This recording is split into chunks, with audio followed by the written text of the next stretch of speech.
Kia ora, it's Ruth here in my backyard in Christchurch, and it's a week on since I planted the seeds, and look how awesome they are going. This is my calendula and pansies. One thing I learned about this is that my calendula grows a lot faster than my pansies. After searching about it afterwards, it's been a good week and they're only just starting to pop up. So when I plant things in the same container, I really need to look at how long they take to germinate so that I plant the same things, same germination times in the same container. But calendula and pansies are going well.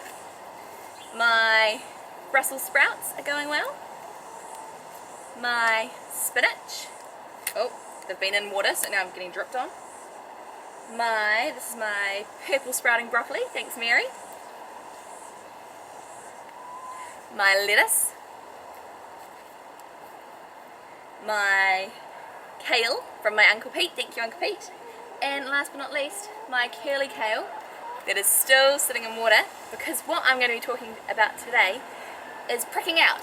Now, if you're in New Zealand and you're new to gardening like me, I'm currently doing the Open Polytech free online course in horticulture, and so I'm just learning about seeds, and it's kind of, it's at level 3, which level 3 is the level that you do at the end of high school before you leave, so it's pretty basic learning, but if you don't know anything like me already, you learn a lot. Pricking out is something I've been learning about, so I'm going to do that today. Originally when I heard the word pricking out, I thought it was a negative thing.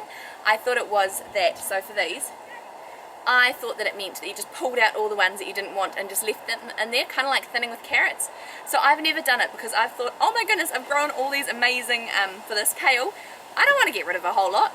So I thought I just plant them kind of at this stage straight into the garden or a bit bigger. But by then, all the roots have kind of intertangled and it can be tricky pulling them out and I'm more likely to lose them.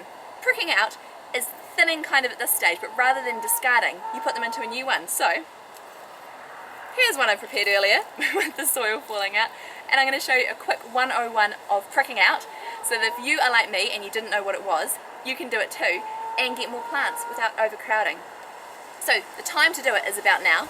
They're a week on, they've got some good growth, and the big thing that I learnt about pricking out is how sensitive and how precious the stems are. The stems of the plants are really easily crushed, so when you're handling them, I thought the stems would be quite a good place. No, it is the leaves. So what I'll do is I'll change to a close-up and I'll just show you really quick how I'm going to prick out these, and then you can do it yourself because it's so super easy. Okay, so here I have my kale seeds which have been growing for a week, and here I have my new medium. What I've done is this is probably 2/3 seed raising mix and 1/3 soil. What I thought I'd do is just mix a little bit of soil in there so that it get used to normal soil before I transplant out, but it still has the ability to be really well aerated for the roots to be able to grow through well. What I'm going to be doing is just doing one cell of this to start with. I've already soaked it and I'm going to pinch the bottom. The roots haven't started coming down to the bottom yet, and I'm going to carefully, back in view, carefully tip out, hopefully just that one. So here I have my lovely little plug of seeds, and I'm going to carefully, keep that soil, carefully remove the seedlings from where they were. There's 1, 2, 3. Got quite a few in this one, definitely overcrowded. 4.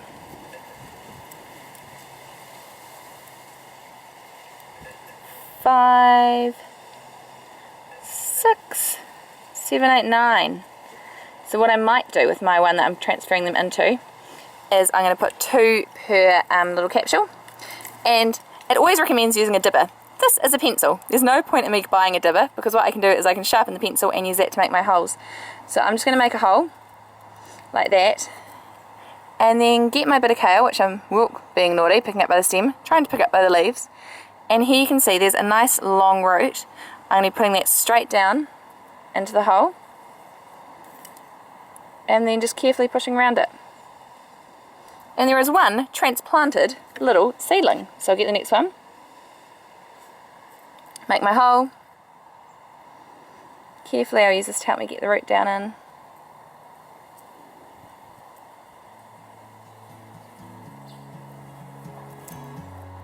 It's 2.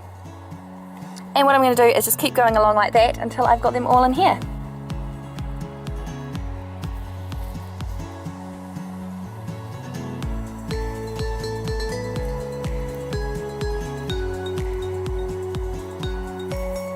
So there I have it.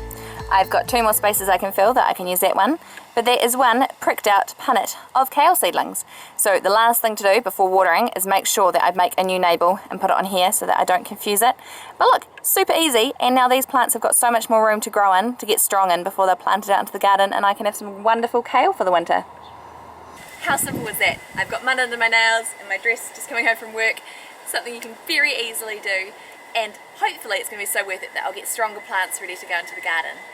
As I said before, with the study that I'm doing, if you've got a bit of time on your hands, I can highly recommend it if you're living in New Zealand, because it's free, and if you don't know much about gardening, there's a lot I've learnt so far. I've only just gone through the first paper of 4, and then I have a certificate in horticulture at level 3, which is really cool.